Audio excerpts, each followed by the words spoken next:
Welcome back, ladies and gentlemen, to Phil'd With Malice's Let's Play of Super Mario Bros. 2, the USA release. In this episode, we will cover Worlds 3-1, 3-2, and 3-3. As you can see, we are now following video game logic, which states, just drop off that waterfall, you'll be fine. There's something down there. Really. Now, you just simply count 6 over, drop the potion. It's best to center your screen a little better than what I did. I realized that as soon as I went inside, and I'm just going to redo this.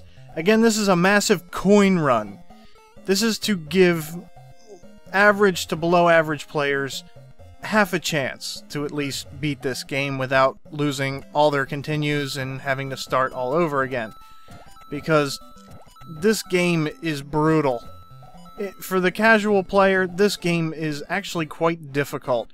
And this level is where the difficulty goes from to holy shit. Literally, this level is holy shit. I have watched many a Let's Play of this particular level. For example, a prime example of holy shit difficulty spike.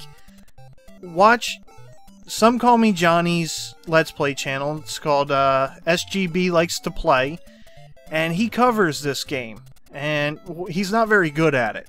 And I don't blame him. He is younger than I am, and he didn't grow up doing that. Get ready to quick double jump here. There you go. You can get away with that. You don't have to sit there and wait.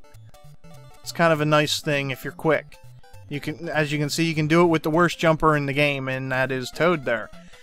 But anyway, I watched Some Call Me Johnny try to do this, and in this level, in this world rather, he absolutely got romped. The computer just unmerciful. And when World 3-3 comes in, you'll see clearly why. It requires a lot of patience. A lot of patience, a lot of accuracy. Very precise platforming and timing is necessary, and for a game with okay control, I guess I'm being kind by saying this has okay control. It's actually quite sloppy, especially when you're running.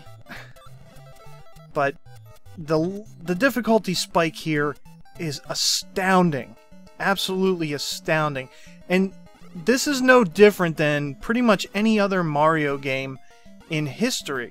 There's always been weird difficulty changes.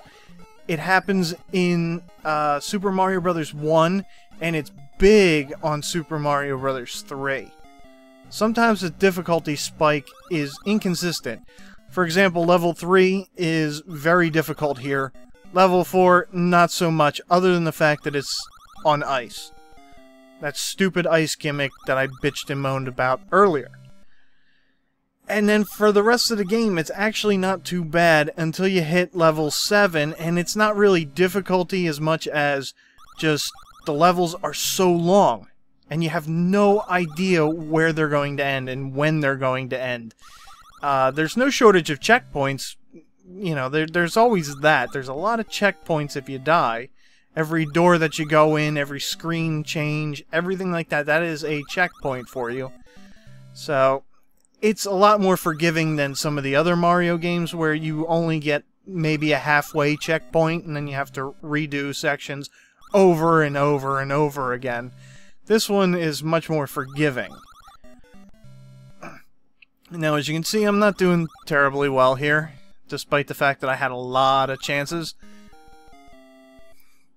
And this level is also going to be run through with Toad. This level is tricky. This is actually a very tricky section to go through. And I believe, yep, I make at least one really, really stupid mistake. And that was it. That's not as easy as it looks. It really isn't as easy as it looks. And one thing, when you're shrunk down like that, you still have to duck. If you don't duck and the bullet fires over your head like that, you will die. And it's kind of weird. It's very weird in that regard. Now, you also have to play your bombs right here. If you don't put them down in a reasonable order, and I was really slow there, I don't know why.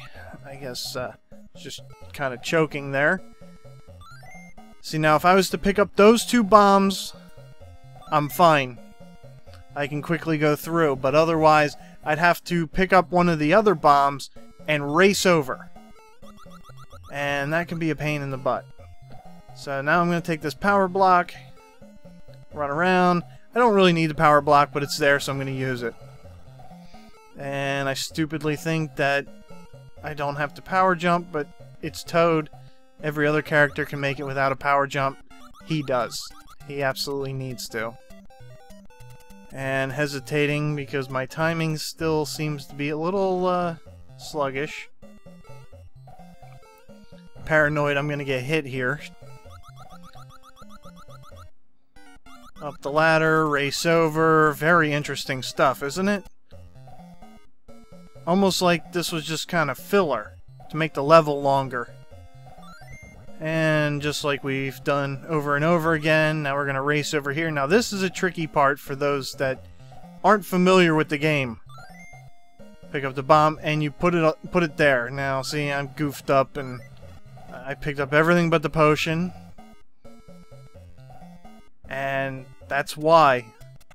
Subcon, like the subworlds, they're actually mirrors of the actual level. If you haven't noticed that already, that's a prime example. You have to bomb the right area. Not that you can't just exit and re-enter. I mean, it's not like you're being punished. This game isn't that punishing in that regard. And what can I say? Same shit, different level.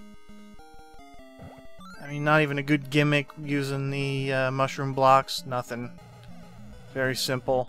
Again, no bonus here. Not a big deal. Got 35 lives. I think I'm pretty well set here. There's nowhere in that level to really rack in some coins. Now, this level is brutal. It is absolutely brutal.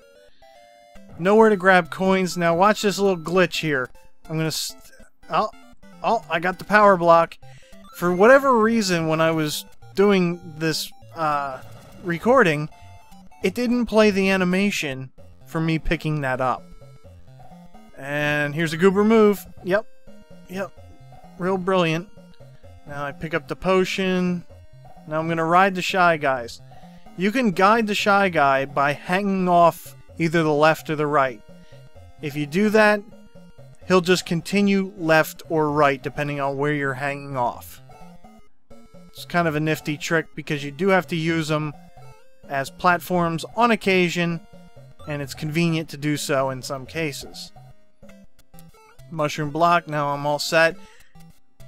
Just not far enough over. I can't pick up that power block for a freebie. Jump. And we're gonna head back.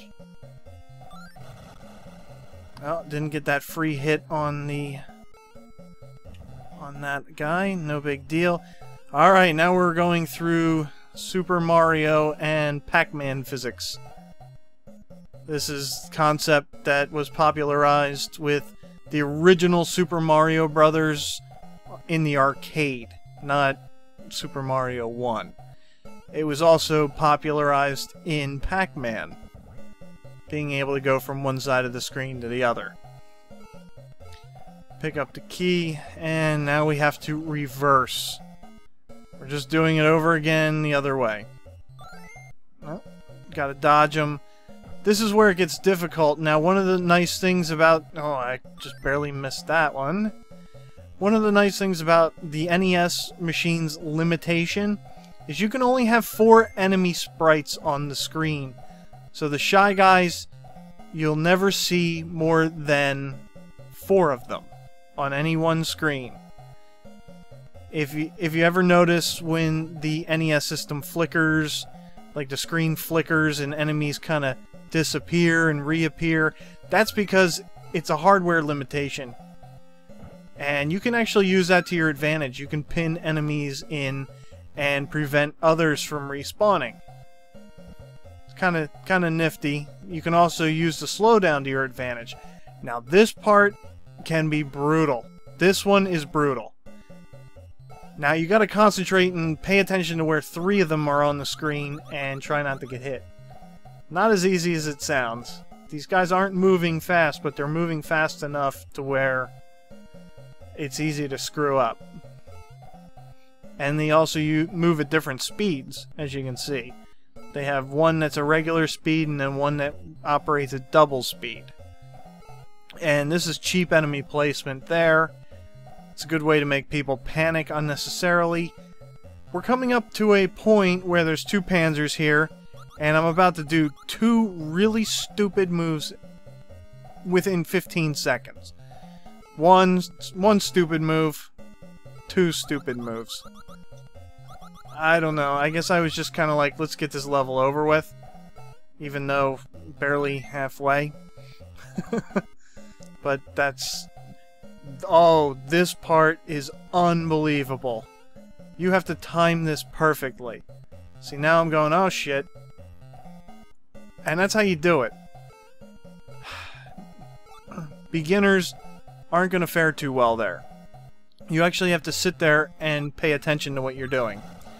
Now, I'm going to completely whiff on that, and then I go, okay, well, no big deal. I'll just work my way to the top, and then I slide off.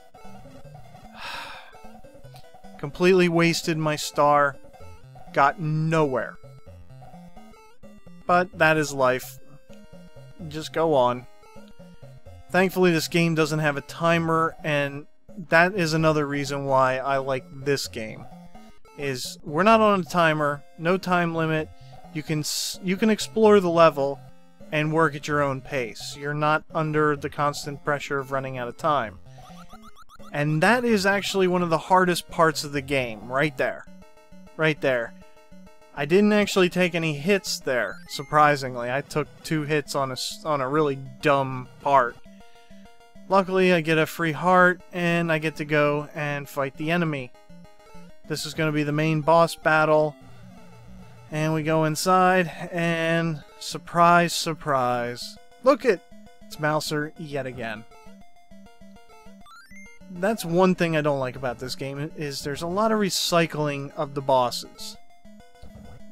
Although you could say the Koopa kids are nothing but recycling the bosses in Super Mario 3 also, since they pretty much are the same with just different skins and different movesets, but they're, for all intents and purposes, the same.